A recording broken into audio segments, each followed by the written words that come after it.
Terima kasih Anda masih bergabung bersama kami, pemirsa, dan di segmen Kreatif ini sudah kembali bergabung rekan Prisa Sambodatu. Nah, di kali ini kita akan membahas tema yang menarik tentunya yaitu solusi tata kelola usaha ala startup. Dan sudah tersambung melalui video conference bersama dengan Pak Herman Suharto, CEO UTEP Indonesia. Apa kabar Pak Herman? Halo, kabar baik. Apa kabar? Ya. Kabar luar biasa, terima kasih sudah join. Baik, Pak Herman, menurut temuan Anda dalam mengelola perusahaan, dalam hal apa saja sih biasanya seorang pengusaha ini menemukan challenge, Pak Herman? Ya tentunya pengusaha yang pertama harus punya visi ke depan ya.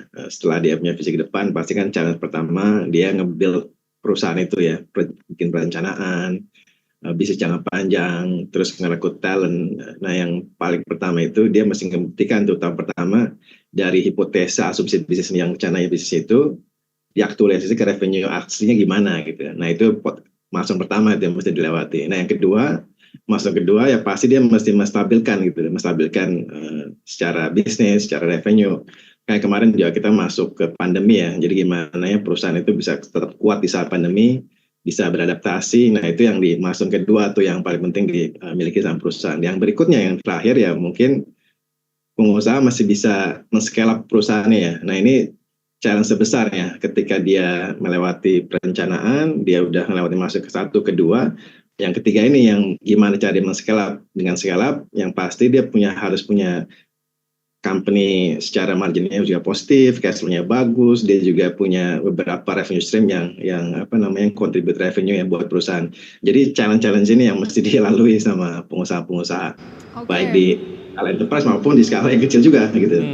Pak Herman, ini kan UTEP merupakan platform dan solusi digital untuk semua bisnis dan perusahaan ini menghadirkan berbagai transaksi digital kepada mitra agar dapat lebih baik melayani konsumen. Mungkin kita kenalan lebih dekat lagi bagi yang masih belum tahu misalnya, seperti apa sih UTEP ini sendiri Pak? Boleh. Jadi UTEP ini memang ya kita membantu para pengusaha ya, tadi seperti saya bilang di awal ya, gimana pengusaha menghadapi challenges ya. Nah emang kita perusahaan yang komitmen nih bisa di dalam hal menjadi perusahaan yang merchant centric. Jadi semua solusi kita ini untuk pelaku usaha, gimana membantu mereka untuk berkembang. Jadi kita memiliki banyak solusi yang dipakai dengan berbagai skala bisnisnya, maupun yang dari skala enterprise sampai ke skala UMKM. Jadi kita punya beberapa pilar usaha, pilar service. Yang pertama payment service untuk membantu para pelaku usaha menerima pembayaran tunai. Terus kita punya pilar post services, jadi gimana caranya pelaku usaha mencatat,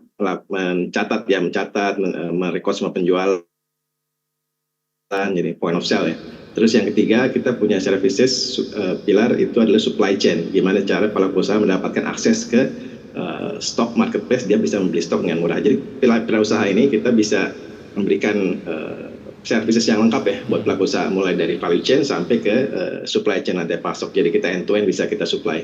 Yang pasti kita percaya jadi solusi kita buat pelaku usaha.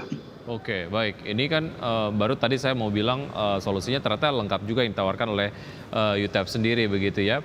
Nah ini untuk kemudian menghadirkan layanan tadi, research and development-nya sebelumnya seperti apa tuh Pak Herman, sehingga kemudian dapat menghadirkan layanan yang end to end lah begitu untuk klien. Ya, memang kita juga perusahaan yang cukup unik ya Wiki ya. Kita punya research internal juga di dalam company kita. Jadi kita punya tim research. Jadi memang sebelumnya sebelum kita meluncur pun kita ngelakuin riset nih, kebutuhan utama para pelaku usaha apa di Indonesia gitu ya. Seperti misalnya kita menemukan baik UMKM itu isu utama mereka adalah minimnya catatan gitu ya. Jadi mereka nggak bisa mencatat penjualan mereka gimana. Terus kita juga melakukan riset berkelanjutan ya. Setelah itu fitur-fitur yang kita mesti fulfill apa gitu ya. Jadi itu yang bisa membuat kita memberikan inovasi yang cocok buat mereka. Jadi mulai dari, makanya kita come up sama 3 pilar itu. Jadi payment services, kita juga gimana caranya membantu para pelaku usaha, kan sekarang zamannya non tunai semua ya bayaran ya. Jadi gimana caranya kita membawa mereka untuk menerima bayaran non tunai gitu ya, integrated dalam sebuah aplikasi. Dan kita juga ngelihat kebutuhan mereka nggak stop di situ. Mereka gimana caranya bisa membantu mereka di pencatatan semuanya terrecord gitu ya. Terus juga membuat mereka bisa berjualan online gitu ya. Nah itu kita ada solusi yang tadi point of sale POS, yang itu kita fulfill ke mereka. Dan terakhir nggak stop situ, maka kita udah kamu juga sama supply chain, gimana mereka untuk bisa mengakses ke marketplace kita untuk pasok yang murah. Karena emang kita salah satu shareholder kita kan juga di grup kita cukup kuat ya di supply chain ya, di Salim Group. Jadi kita bisa fulfill semua barang-barang kebutuhan mereka dengan harga yang sangat kompetitif ya. Jadi mereka juga bisa masuk. Kita nggak cuma bantu pengelola usaha tapi juga mendapatkan akses untuk beli stok. Jadi ada privilege tersendiri begitu ya untuk menggunakan UTEP, karena dari UTEP sendiri juga ini under Salim Group sehingga bisa ada fasilitas tambahan lah ya untuk user sendiri begitu ya. Betul. Baik, oke, semakin mari kita akan lanjutkan usaha jeda berikut ini Pak Herman, dan pemirsa tetap bersama kami, usaha jeda kami akan segera kembali. Terima kasih pemirsa, Anda kembali bersama kami dan kita masih akan berbincang bersama dengan CEO dari UTEP Indonesia, ada Pak Herman Soeharto. Pak Herman, aplikasi dari UTEP sendiri ini kan ada dua ya, ada UTEP Boss dan UTEP POS. Nah, bedanya apa? Oke, jadi ini juga based on research karena layanan kita kan banyak ya, jadi kita mesti ngemasnya dengan secara simple ya, Prisa. Jadi kita ini ada dua interface yang khususnya untuk UMKM ya. Jadi kan tadi ada enterprise UMKM. Nah UMKM ini kita ada dua interface yang kita offer. Jadi UTEP POS itu adalah aplikasi yang dipakai oleh pemilik usahanya, bosnya, nah, gitu. Dan UTEP POS itu dipakai di tokonya. Jadi di dalam UTEP POS itu pemilik usaha bisa memonitor penjualan secara real time ya, terus juga bisa dapat analisa produk-produk yang laku seperti apa gitu ya. Dan dia juga bisa untuk membeli stok buat di tokonya. Ya. Sedangkan UTEP POS itu lebih dipakai untuk toko atau kasirnya atau pegawainya ya. Jadi di situ ada buat pencatatan penjualan, bisa buat membayar non tunai, bisa buat mencatat stok, bisa juga berlink sama e-menu buat dia jualan di toko secara online atau yang pakai e-menu gitu ya. Dan juga untuk user management, untuk varian produk gitu. Jadi itu semua di UTEP POS. Jadi kita pisahkan tuh dashboard UTEP yang UTEP BOSS untuk pemilik usahanya, itu dashboard, ada monitoring, ada juga buat beli stok gitu. Untuk financing juga di sana. Dan UTEP POS lebih ke dipakai di tokonya. Oke, ini menarik ya, dapat meminimalisir berbagai macam practices yang tidak baik begitu ya di antara pegawai dan juga bos, karena semuanya diproses secara transparan dan juga tercatat.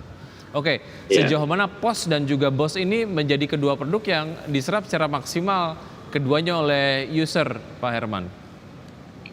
Ya, dan sangat bagus ya, Wiki. Jadi kalau kita lihat adoption-nya dari pertama kita launch 2020 sampai sekarang gitu ya, kita sudah dipakai di hampir seluruh kota Indonesia, 510 kota. Dan kita ini karena simple nih, aplikasi bisa di-download, langsung pakai. Dan kita ini pun salah satu mungkin dari sedikit company yang memberikan aplikasi yang gratis ya. Jadi ada aplikasi gratis yang bisa dipakai tanpa syarat. Ada juga kalau dia mau ada fitur-fitur yang lebih advance itu dia bayar secara berlangganan. Nah itu kita udah roll out, udah diadopsi di 510 kota, hampir seluruh kota Indonesia. Kita user udah lebih dari 300.000 user. Dan kalau dilihat dari pencatatan transaksi juga sangat besar ya. Tahun lalu kita proses hampir 35 juta transaksi kita proses itu dari seluruh merchant. Dan kita ini nggak cuma di UMKM, kita juga sangat bangga bisa dipakai merchant-merchant enterprise juga seperti McDonald, Hero gitu. Dan merchant-merchant yang berskala nasional itu juga pakai solusi. Oke, Pak Herman, yang menarik adalah kalau saya lihat nih dari media solusi kita non-tunai. Dari media sosial UTEP sendiri, ini ternyata bukan hanya memberikan keuntungan terhadap perusahaan, kemudian juga mungkin pelaku usaha begitu ya, UMKM begitu, tapi juga terhadap konsumen. Nah, kalau dirinci lebih jauh mengenai perbedaan atau yang unggul dari UTEP dibandingkan dengan aplikasi sejenis itu apa aja, Pak Herman? Oke, mungkin dari sisi kita bisa memfulfill 360 degree kebutuhan pelaku usaha ya. Dan kita juga ada juga company kan yang bikin aplikasi, ada dua sisi, dia ada aplikasi, dia consumer ada di sisi end consumer maupun di sisi merchant. Dan banyak kan company di Indonesia kan fokusnya ke end user ya. Dan kita lihat sangat sedikit company yang fokus di sisi pelaku usahanya, di sisi merchant. Nah, itu yang kita fokuskan. Dan ketika kita provide aplikasi untuk pelaku usaha, kita juga memfulfill 360 degree of kebutuhan mereka gitu. Jadi mulai dari dia mencatat, semua credit card gitu ya, terus dia bisa membayar non tunai dan dia juga bisa membeli stok. Dan ini kita juga sekali sama dengan teman-teman perbankan itu nanti dia bisa financing juga gitu ya. Jadi data-data dia yang tercapture semua penjualan dia juga ada akses ke beli stok lewat kita dan dia bisa beli dengan financing based on data yang kita capture sebelumnya di aplikasi UTAP gitu ya. Oke, jadi itu data. bisa buat cycle yang sangat produktif ya untuk Baik. mereka berkembang. Baik, data ini ya bisa dipakai juga untuk pembiayaan begitu, financing ke perbankan begitu ya. Betul. Oke, range berlangganannya berapa untuk yang premiumnya? Kemudian target UTAP ke depan seperti apa, Pak? Oke, jadi aplikasi kita start sama gratis ya, Wiki. Dan kalau dia berlangganan untuk fitur-fitur yang berbayar itu sangat murah ya dibandingin layanan-layanan pos lainnya ya. Jadi kita ada yang kalau ngambil setahun pun itu sekitar 50.000 tuh, cuma 59.000 setahun gitu. Dan itu sangat murah dibandingin penyedia pos lain kan, yang biasanya jutaan gitu harganya ya. Dan itu pun fitur-fitur itu dia bisa dengan mudah memilih ya fitur apa yang dibutuhkan dia gitu. Oke, Dan dari targetnya sisi apa Pak Herman? Ya, Targetnya? Ya, target kita memang kita mau mendorong company ini masif dipakai UMKM Indonesia ya. Khususnya juga kan Indonesia menargetkan 30 juta UMKM 2 juta Baik, tahun ini. usernya bisa 24 lebih ya. masif lagi gitu ya. Tapi udah profit ya Pak ya? Sudah. Oke. Baik. Kita Thank you udah Pak Herman. bilang. Waktu Sayang kita sekali sangat waktu terbatas kita ya. terbatas. Ya, thank you. Sukses terus untuk Anda. Sampai jumpa, Pak Herman. Makasih. Terima kasih. Dan sebelum kami akhiri pemirsa, tepat pukul 9:28 indeks harga saham gabungan terpantau pemirsa melemah 0,13% di 7.238. Dan berikut adalah deretan saham-saham yang menjadi top gainers pada saat ini adalah Unilever dengan penguatan 2,24%, TPIA 6,47%, dan beberapa saham lainnya seperti PTRO dan PGEO. Ya, top losers sejauh ini ada Astra International, BBRI, Cegas, United Tractors, DOH, Humi, Nice, GRIA. Itu dia pemirsa update dari pembukaan perdagangan sampai dengan saat ini dan sudah 90 menit kami menemani Anda dalam Power Breakfast. Ya, semoga pembahasan hari ini dapat menjadi referensi dan sumber informasi untuk Anda. Tetap perbarui informasi Anda hanya di IDX Channel, your trustworthy and comprehensive investment reference. Saya Wiki Adrian. Dan saya Prisa Sambodatu, sampai Sampai jumpa. jumpa.